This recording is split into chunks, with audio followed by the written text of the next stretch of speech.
আসসালামু আলাইকুম, স্বাগত জানাচ্ছি আজকের মধ্যাহ্নের সংবাদে। আপনাদের সঙ্গে আছি আমি মালিহা হুসাইন।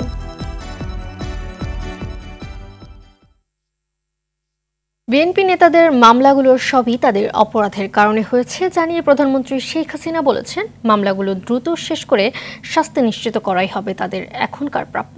সকালে গণভবনে অনুষ্ঠিত কৃষক লীগের 52তম প্রতিষ্ঠা বার্ষিকী উপলক্ষে আয়োজিত শুভেচ্ছা বিনিময় অনুষ্ঠানে এসব কথা বলেন তিনি।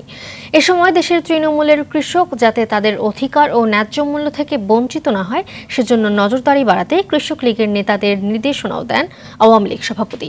এছাড়া বিশ্বে যুদ্ধ পরিস্থিতি ঘটলে কৃষি দেশীয় অর্থনীতিকে বাঁচিয়ে রাখতে পারে মন্তব্য করে কৃষিখাত ও গবেষণায় বাড়তি গুরুত্ব দেওয়ায় তাগিদ দেন সরকার প্রধান। ওদের মধ্যে কোনো মামলা তো পলিটিক্যাল মামলা না, প্রত্যেকটা মামলা হচ্ছে অগ্নিসন্ত্রাসের মামলা। নির্বাচন ঠেকাতে যে রেলে আগুন দিয়ে যে মা শিশুকে পুড়িয়ে মারলো, তো যারা এগুলি করবে তাদের মধ্যে মামলা হবে না? আমরা প্রতিশোধ নিতে ব্যস্ত থাকিনি, আমরা আমাদের সব শক্তি মেধা লাগাচ্ছি দেশের মানুষের উন্নয়নে। প্যালেস্টাইনের উপরে যেভাবে গণহত্যা চলছে এবং একটা যুদ্ধের রণরঙ্গা বেজে উঠছে, এই অবস্থায় আমাদেরকে আমাদের উৎপাদন বাড়াতে হবে, আপৎকালীন সময় মজুদ রক্ষা করতে হবে, সাশ্রয়ী হতে হবে, প্রত্যেকেই সাশ্রয়ী যাতে হয় সেই আহ্বানটা আমি জানাচ্ছি। ইরানে প্রতিশোধমূলক ক্ষেপণাস্ত্র হামলা চালিয়েছে ইসরায়েল। দেশটির ইস্পাহান শহরে এই হামলা চালানো হয়। ইরানের পাশাপাশি সিরিয়া ও ইরাকেও হামলা চালিয়েছে ইসরায়েল। এরই মধ্যে বিভিন্ন শহরে আকাশ প্রতিরক্ষা ব্যবস্থা সক্রিয় করেছে ইরান। বিস্তারিত রাকিব হাসানের রিপোর্টে।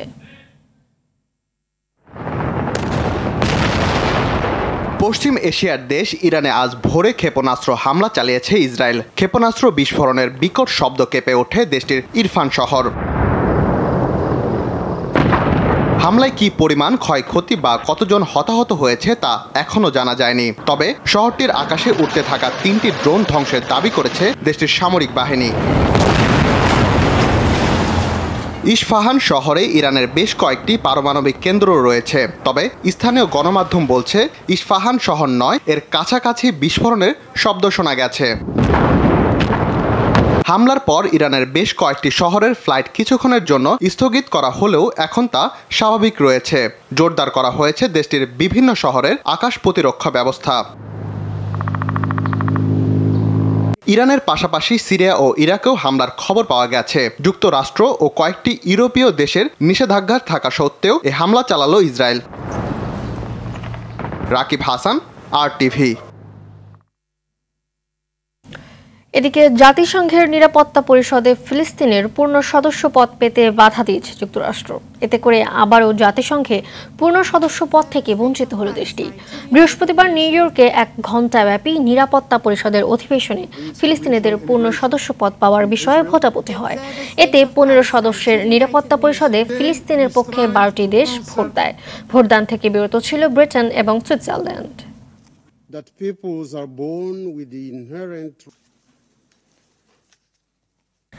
ঈদের পরে রাজধানীর বাজারে নতুন করে পেঁয়াজ, আলু, আদা, রসুন, মশলার দাম বাড়ছে। ঈদের কয়েকদিন আগের তুলনায় রাজধানীর খুচরা বাজারে এসব পণ্যের দাম কেজিতে 10 থেকে 20 টাকা পর্যন্ত বেশি দামে বিক্রি হচ্ছে।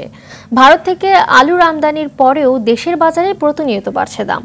বেশিরভাগ খুচরা দোকানেই 50 টাকা কেজিতে বিক্রি হচ্ছে আলু, অথচ ঈদের কয়েকদিন আগেও আলুর দাম ছিল 40 থেকে 45 টাকা কেজি। দেশি পেঁয়াজ মানভেদে 60 টাকায় বিক্রি হচ্ছে, যা ঈদের আগে ছিল 50 টাকা। এরই মধ্যে প্রতি লিটার বোতলের সয়াবিন তেলের দাম 4 টাকা বাড়ানোর ঘোষণায় ক্ষোভ জানিয়েছে ক্রেতারা। সব জিনিসের দামই তো বেশি। এই যে আলু 230 টাকা পাল্লা, আগে নিয়েছিলাম 200 টাকাও নিচ্ছি, 190 টাকাও নিচ্ছি। ঈদের আগে এখন 230। 1 লিটার 163, 2 লিটার হলো 325, 5 লিটার হলো 800 টাকা। সরবরাহ 2-3টা কোম্পানি কমাই দিছে দাম বাড়ানোর জন্য। মশলার দাম অতিরিক্ত বাড়ছে। আপনার এলাচি 2200 টাকার এলাচি 250-3000 টাকা। 1 কেজিতে 600-800 টাকা বাড়ছে। লবঙ্গ আসছিল আপনার 1300-1400, 1600 টাকা। দর্শক, এই মুহূর্তে বরিশাল থেকে সরাসরি যোগ দিচ্ছেন সহকর্মী আরিফুল ইসলাম। আরিফ, বাজারে তেল সহ বিভিন্ন পণ্যের দামের বিষয়ে বিস্তারিত জানাবেন আমাদের। মালিহা, ধন্যবাদ আপনাকে। প্রথমেই আপনাকে একটি সংবাদ দিয়ে শুরু করি। বাহিরে যে তেলের দাম 4 টাকা লিটারে বেড়েছে, বরিশালে কিন্তু এখন পর্যন্ত তার প্রভাবটি পড়েনি। আমার পিছনে দেখতে পাচ্ছেন যে দোকানিরা, তাদের সাথে কথা বলেছি, তারা কিন্তু বলছেন যে এখনো তারা 160 টাকা লিটারই তারা সয়াবিন তেল বিক্রি করছে। সুতরাং ঢাকা থেকে যখন তেলটা আসবে বরিশালে, এবং বরিশালে যখন খুচরো দোকানিরা বাড়তি দামে কিনবে তখনই বাড়তি দামে বিক্রি হবে। এটা হচ্ছে বরিশালের জন্য দীর্ঘ বছর পরে এটি আশার আলো ব্যবসায়ীদের পক্ষ থেকে। যে তথ্যটি জানাতে চাই সেটা হলো, আজকেও কিন্তু গরুর মাংস 800 টাকা বিক্রি হয়েছে বরিশালের বাজারে। পাশাপাশি ব্রয়লার মুরগি সহ অন্যান্য মুরগির দাম কিন্তু কিছুটা কমেছে। ব্রয়লার মুরগি আজকে 240 টাকা হারে বিক্রি হচ্ছে, সোনালী মুরগি এও দাম কমেছে, এবং লেয়ার যে মুরগিটি সেটিও কিন্তু 10 টাকা হারে দাম কমেছে। এছাড়া পেঁয়াজ আলু যেগুলো আছে সেগুলো অপরিবর্তিত রয়েছে। তবে এই সমস্যা যেটি হয়েছে সেটি হচ্ছে যে হয়তো বা যেই সবজির বাজার যেটি আছে সেটির দাম কিছুটা হলেও বাড়বে, এমনটি আমাদেরকে ব্যবসায়ীরা বলছেন। তার কারণ হচ্ছে যে প্রচুর পরিমাণে রোদ, এই রোদে যেই সবজিগুলো নিয়ে আসা হচ্ছে ম্যাক্সিমাম সবজি অপচয় হচ্ছে, নষ্ট হয়ে যাচ্ছে। সুতরাং বরিশালের বাজারে যে সবজি আসছে তার অনেক অংশই কিন্তু খুচরো বাজারিরা মাঠে নিয়ে যেতে পারতেছে না। অপরদিকে যদি একটু বলতে চাই সেটি হলো যে ডিমের দামও কিন্তু অপরিবর্তিত রয়েছে। অন্যান্য যেই সামগ্রীগুলো রয়েছে সেই সামগ্রীগুলোর দাম অপরিবর্তিত। তবে ব্যবসায়ীরা বলছেন যে ঈদের পরে একটি চাপ থাকে, সেই চাপটা যদি সরকার কাটিয়ে উঠতে পারে তাহলে কিছু নিয়ন্ত্রণ থাকবে। তবে এর মধ্যেই কিন্তু দাম বাড়তি হয়েছে যেটি, সেটা হচ্ছে মশলার। যে সংবাদটি এর আগেও আরটিভির দর্শকদের দেখিয়েছিলেন যে মশলার দাম কিন্তু হঠাৎ করে বৃদ্ধি পেয়েছে। এটি নিয়ন্ত্রণে কিন্তু এখন জেলা প্রশাসন উদ্যোগ নেবেন, এমনটি আমাদেরকে গতকালকেও জানিয়েছেন। আর বরিশালের সার্বিক বাজার এখন পর্যন্ত ভালো রয়েছে, কোনো অপ্রীতিকর ঘটনা নেই। আর বরিশাল চালের বাজারটা কিন্তু একটু শেষ করতে চাই, চালের বাজারটা স্থিতিশীলই রয়েছে, বাজার মনিটরিং এখনো চলছে।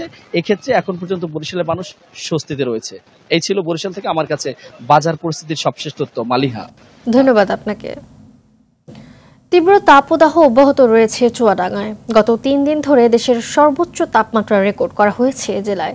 টানা তাপদাহে অতিষ্ঠ এখানকার জনপদ। হাসপাতালে বাড়ছে গরমজনিত রোগের সংখ্যা। এতে বিপাকে পড়েছে নিম্ন আয়ের শ্রমজীবী মানুষ। এদিকে তীব্র তাপদাহে জনসাধারণকে সচেতন করতে হিট অ্যালার্ট জারি করেছে জেলা প্রশাসন। শহরের গুরুত্বপূর্ণ এলাকায় মাইকিং করে পথচারী ও এলাকাবাসীকে সতর্ক করা হচ্ছে। খুব প্রয়োজন ছাড়া বাড়ির বাইরে বের হতে নিষেধ করা হচ্ছে। শিশু ও বয়স্কদের ক্ষেত্রে বাড়তি সতর্কতা অবলম্বন করতে অনুরোধ করা হচ্ছে। গতকাল বৃহস্পতিবার চুয়াডাঙ্গায় সর্বোচ্চ তাপমাত্রা রেকর্ড করা হয়েছে 40.4 ডিগ্রি সেলসিয়াস, যা দেশের সর্বোচ্চ তাপমাত্রা।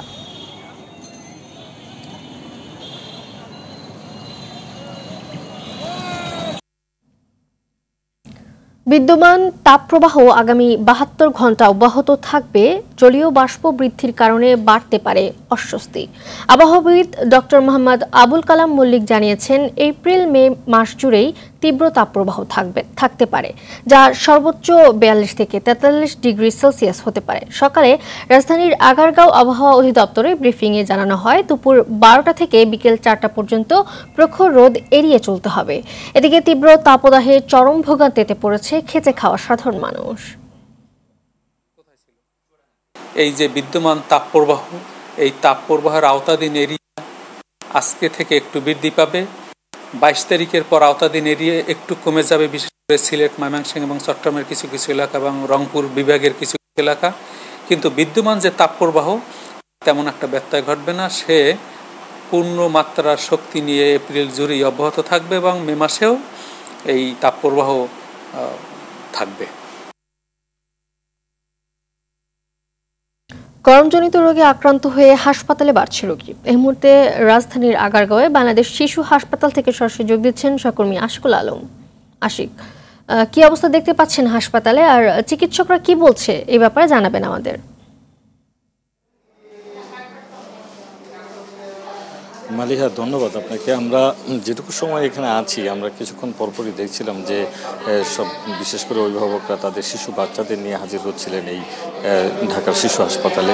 এবং এই আপনি জেনে থাকবেন যে তীব্র তাপদাহে কিন্তু সবচেয়ে বেশি আসলে শিশু এবং বৃদ্ধদের সমস্যাটা বেশি হয় এবং হিট স্ট্রোক হওয়ার সম্ভাবনা থাকে। কিছুক্ষণ আগে এখানে ব্রিফ করছিলেন ডাক্তার দায়িত্বরত চিকিৎসক, তিনি আমাদের যেমনটা বলছিলেন যে তারা ভাইরাসজনিত যেসব রোগ, বিশেষ করে নিউমোনিয়া এবং ঠান্ডা জনিত শ্বাসকষ্ট এগুলোর এ ধরনের রোগীকে কিন্তু তারা বেশি পাচ্ছেন এবং সবচেয়ে বেশি মুমূর্ষু অবস্থায় শিশুদেরকে পাচ্ছেন। সেক্ষেত্রে তারা বলছেন যে অভিভাবকদেরকে যে তারা সতর্ক, এই তাপদাহের এই সময়টা যাতে সবচেয়ে বেশি শিশুদের ক্ষেত্রে এবং বয়স্কদের ক্ষেত্রে সতর্কতা অবলম্বন করেন এবং অবশ্যই ভিটামিন সি জাতীয় যেসব খাবার আছে সেসব খাবার যাতে শিশুদের খাওয়ানোর দিকে তারা নজর দেন এবং ঠিক তেমনি কিন্তু বয়স্কদের ক্ষেত্রেও যাতে তারা পানি জাতীয় খাবার বেশি খান সেই বিষয়টির উপর নজর দেওয়ার কথা কিন্তু তারা বলছেন। কিছুক্ষণ আগে ঢাকার আবহাওয়া অধিদপ্তর একটি ব্রিফ করেছিলেন এবং সেখানে কিন্তু আবহাওয়া অফিস থেকে বলা হচ্ছিল যে এই তীব্র তাপদাহ এপ্রিল এবং মে মাস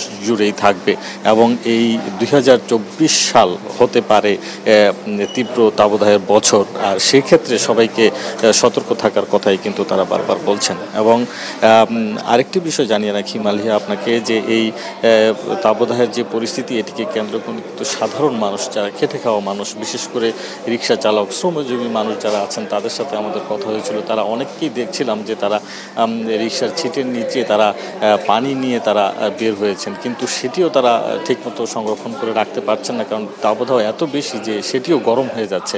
আমাদেরকে তারা সেটি বলছিলেন যে এই অতিষ্ঠ এই গরমে তারা আসলে কিভাবে এই জীবন ধারণ করবেন এবং সেটি নিয়েও কিন্তু তারা একটি দুশ্চিন্তার মধ্যে রয়েছেন। তো সব কিছু মিলিয়ে আসলে মালিহা যে এই তীব্র তাপদাহে আবহাওয়া অফিস এবং বিশেষ করে চিকিৎসকরা যেসব বিষয়গুলোর উপর সতর্কতা দিচ্ছেন সেই বিষয়গুলো যাতে সাধারণ মানুষ মেনে চলেন সেই বিষয়টি আসলে গুরুত্ব দেওয়ার কথা তারা বলছেন চিকিৎসকরা। এই ছিল আমার কাছে মালিহা ঢাকা শিশু হাসপাতাল থেকে। ধন্যবাদ আপনাকে। চলচ্চিত্র শিল্পী সমিতির 2024-26 মেয়াদী নির্বাচনের ভোট নেওয়া শুরু হয়েছে। সকাল 9টায় সমিতির কার্যালয়ে শুরু হওয়া এই ভোট মধ্যাহ্ন বিরতি দিয়ে চলবে বিকেল 5টা পর্যন্ত। আজই ফলাফল প্রকাশ করতে হবে। পছন্দের প্রার্থীকে ভোট দিতে সকাল থেকে নায়ক নায়িকা সহ শিল্পীরা আসতে থাকে এফডিসি প্রাঙ্গণে। 21 সদস্য বিশিষ্ট কমিটির এই নির্বাচনে 6 জন স্বতন্ত্র সহ 2টি প্যানেল থেকে 48 জন প্রার্থী প্রতিদ্বন্দ্বিতা করছে। মূল লড়াই হবে মিশা ডিপজল ও মাহমুদ কলি নিপুণ প্যানেলের মধ্যে। নির্বাচন সুষ্ঠু করতে আইন শৃঙ্খলা রক্ষাকারী বাহিনীর পাশাপাশি সাদা পোশাকে সরকারের বিভিন্ন গোয়েন্দা সংস্থার সদস্যরা উপস্থিত থাকবেন। ভোটকে নিরবচ্ছিন্ন করতে এফডিসির বিভিন্ন পয়েন্টে বাড়তি 31টি সিসিটিভি ক্যামেরা স্থাপন করা হয়েছে। গতবারের মতো ঘটনা যেন পুনরাবৃত্ত না ঘটে এই জন্য আসলে এই ব্যবস্থা। হোপফুলি এরকম থেকে অ্যাটলিস্ট সুষ্ঠু নির্বাচন হলে সবাই খুশি হবে। আলহামদুলিল্লাহ 100% আশাবাদী, কারণ আমারই লোকেরা সব যারা আমাকে ছোট থেকে বড় করেছে, এখানে আমি যাদেরকে বড় করেছি তারা মিলে ভোটাভুটি হচ্ছে। এটা আমার ঘরের ভোটার। এবার আমার একটা কনফিডেন্স যে আমার ভাই বোনরা এবার আমাকে বিপুল ভোটে পাস করবে। খুবই সুন্দর একটা পরিবেশ দেখছি, এবার খুবই ভালো লাগছে। এবার ভারতের 18তম লোকসভা নির্বাচন প্রসঙ্গ। প্রথম ধাপের ভোট গ্রহণ শুরু হয়েছে। স্থানীয় সময় সকাল 7টায় শুরু হওয়া ভোটাভুটি চলবে বিকেল 5টা পর্যন্ত। 7 দফা ভোট পর্বের প্রথম দফায় শুক্রবার দেশের 17টি রাজ্য ও 4টি কেন্দ্রশাসিত অঞ্চল মিলিয়ে ভোট হচ্ছে 102টি আসনে। একই সঙ্গে আজ পশ্চিমবঙ্গের 3টি আসনে, অরুণাচল প্রদেশ রাজ্যের বিধানসভার 7টি এবং সিকিমের 32টি আসনে ভোট হচ্ছে। আগামী 4 জুন হবে ফল ঘোষণা।